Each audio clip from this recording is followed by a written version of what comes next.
अस्सलाम वालेकुम स्टूडेंट्स। हमने अपने प्रीवियस लेक्चर में किया था चैप्टर नंबर 1 जो कि था फर्स्ट ईयर का। वहाँ पे हमने ये कर लिया था कि लिमिटिंग रिएक्टेंट क्या होता है। तो आज हमने क्या काम करना है सर, लिमिटिंग रिएक्टेंट के बाद हमने उसकी एक एग्जांपल भी कर ली थी कि लिमिटिंग रिएक्टेंट को आपने कैसे फाइंड करना है और यहाँ पे उसका मैथ कितना हो सकता है और वो कितनी अमाउंट आगे प्रोडक्ट की बना सकता है। वो हमारा प्रीवियस लेक्चर था। आज का जो हमारा काम है इस चैप्टर का थ्योरेटिकल में लास्ट लेक्चर है वो है जी यील्ड। बड़ा ही छोटा सा और आसान सा टॉपिक है यील्ड का। तो हम देख लेते हैं कि यील्ड क्या होता है। यील्ड ये होता है amount of product obtained during a chemical reaction.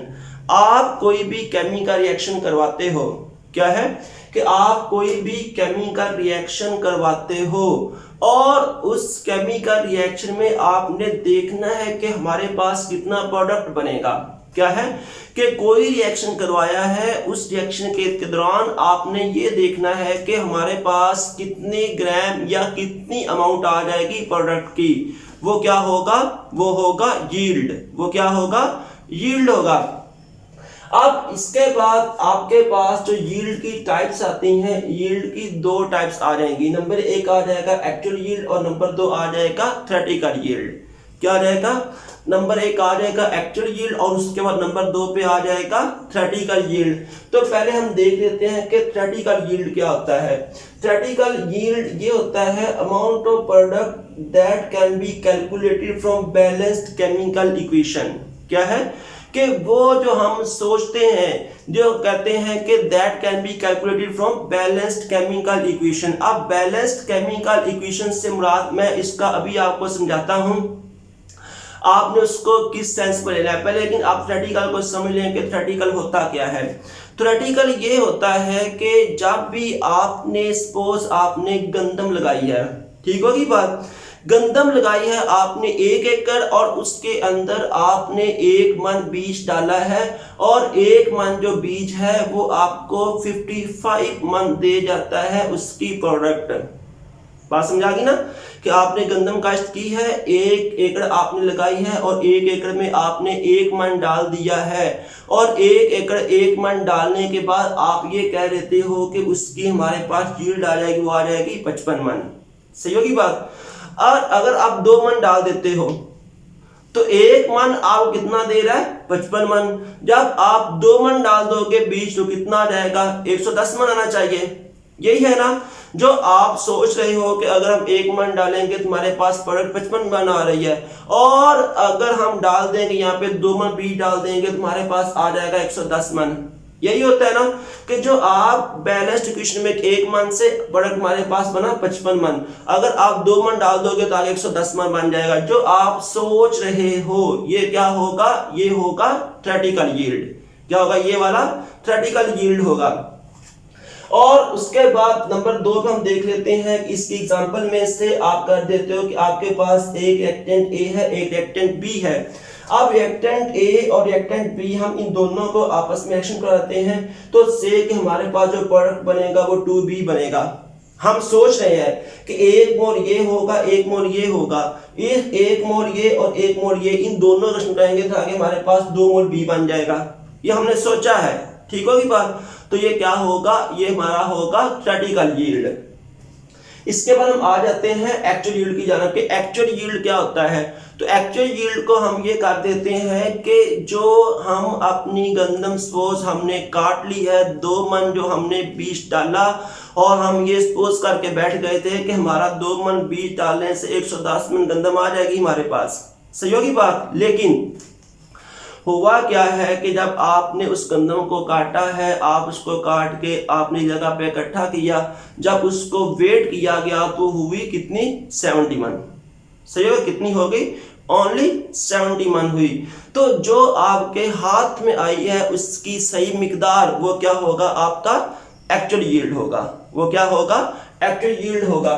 तो हम इसको फिर ये कह सकते हैं कि एक्चुअल यील्ड क्या होता है? Amount of product actually obtained during chemical reaction. के जब हम रिएक्शन करते हैं तो हमारे पास जो प्रोडक्ट रियल अमाउंट में आता है वो क्या होता है? उसका एक्चुअल यील्ड होता है। तो हमने देखा है कि एक्चुअल यील्ड थ्योरेटिकल यील्ड से कम होता है। ये क्यों होता है? तो मोस्ट केसेस में एक्चुअल यील्ड कम होता है, समवट में ज्यादा भी हो जाता है, उसकी जानने लगे, लेकिन मोस्ट केसेस में क्या होता है, एक्चुअल यील्ड केमिस्ट्री में कम होता है। अब एक्चुअल यील्ड कम क्यों होता है? उसकी पहली वजह होती है कि रिएक्शन जो होता है वो रिवर्सिबल हो सकता है। से कि हमारे जो रिएक्टेंट है, हम इसको ये कर देते हैं कि एक रिएक्टेंट ए है और एक रिएक्टेंट बी है, रिएक्शन करने एक बार बना देगा C+D। क्या बना देगा? C+D बना देगा।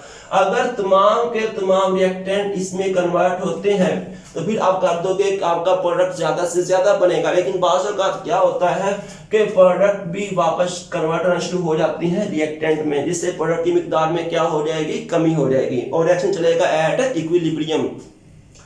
इसके बाद नंबर 2 पे आ जाएगा लॉस ड्यूरिंग फिल्ट्रेशन। जब आपने केमिस्ट्री में जब आपने कोई क्रिस्टल्स अपनी बना ली है, आपने अपना प्रोडक्ट बना लिया है, उस प्रोडक्ट को जब हमने वॉश करना है, उसकी फिल्ट्रेशन करनी है, उसको ड्राई करना है, तो इसके दौरान भी हमारे पास जो कुछ प्रोडक्ट है वो हम यहाँ से रिमूव कर सकते हैं, वो हम ज़ाया कर सकते हैं।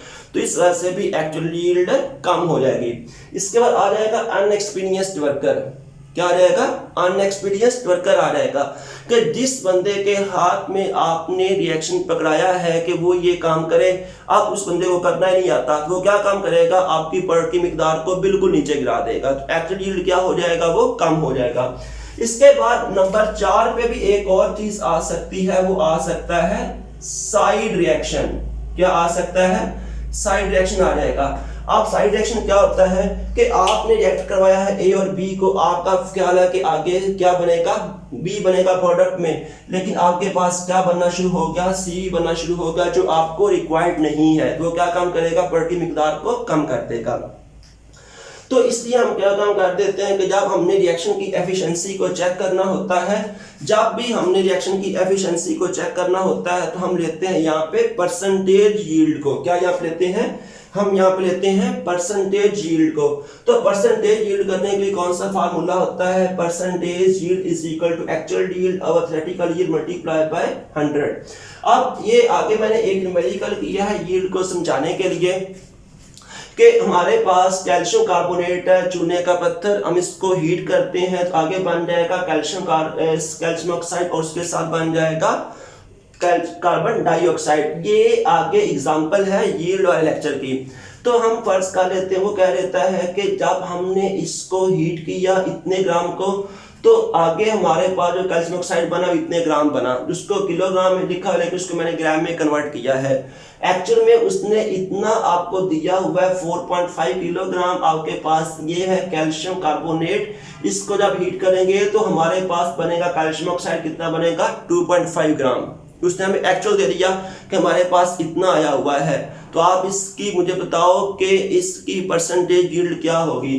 तो आपको भी थ्योरेटिकल यील्ड चाहिए होगा। हम ये देख लेते हैं, इसका मोलर मास कैल्शियम कार्बोनेट का होता है 100 ग्राम, और दूसरा जो हमारे पास कैल्शियम ऑक्साइड है इसका मास होता है 56 ग्राम। कितना उसका मास होगा? उसका मास होगा 56 ग्राम जी। अब आपने क्या काम किया है कि इतना उसने आपको मास दे दिया, और मोलर मास जब हम दोनों का फाइंड करेंगे तो कैल्शियम कार्बोनेट का मोलर मास आ जाएगा 100 ग्राम पर मोल, और कैल्शियम ऑक्साइड का आ जाएगा 56 ग्राम। अगर हम दोनों के मोलर मास को देखते हैं तो हम इसका ये करेंगे, इसका अगर हमारे पास होगा 100 ग्राम पर मोल तो इसका कितना बनेगा? 56 ग्राम पर मोल बनेगा। ऐसे ही ना, 100 का कितना बना रहा है? 56 बना रहा है। अब हमने लिया कितना था? 45। अगर इसका 1 ग्राम लेंगे तो क्या आ जाएगा? 56/100 आ जाएगा। जब हमने 45 ग्राम हमें दिया, 4500 ग्राम हमें दिया हुआ है क्वेश्चन में, जब वो इस्तेमाल करेंगे तो हमारे पास आ जाएगा 20 ग्राम हमारे पास आ जाएगा। ये हमने सोचा है। हमने ये सोचा है कि अगर इसका 100 ग्राम होगा, इसका कितना बनेगा? 56 ग्राम बनेगा। अगर इसका इतना होगा फिर इसकी इतना बनेगा। जो हमने जो सोच लिया, ये क्या भैया, जिसको हमने बैलेंस्ड केमिकल इक्वेशन से फाइंड किया है, ये क्या? थ्योरेटिकल यील्ड है। ये हमारे पास क्या है? जो हमारे पास एक्चुअल आया हुआ वो क्या है? एक्चुअल। और ये क्या? थ्योरेटिकल है। तो फिर जब परसेंटेज यील्ड की तरफ जाएंगे तो क्या होगा? Percentage yield is equal to actual yield over theoretical yield multiply by 100। अब एक्चुअल हमारे पास कितना है 2500 है, थ्योरेटिकल हमारे पास कितना है 20 ग्राम है। जब इसको करेंगे तो हमारे पास आंसर आ जाएगा 99.2%, यानी कि इस रिएक्शन की एफिशिएंसी कितनी होगी 99.2% होगी। ठीक होगी बात। तो यहाँ पे हमारा चैप्टर नंबर 1 मुकम्मल हुआ। ठीक है, यहाँ पे हमारा चैप्टर नंबर 1 मुकम्मल हो गया है और इंशाल्लाह हम इसके बाद इसी चैप्टर के न्यूमेरिकल्स करेंगे और उसके बाद चैप्टर नंबर 2 की जानिब मूव करेंगे। अल्लाह हाफिज़।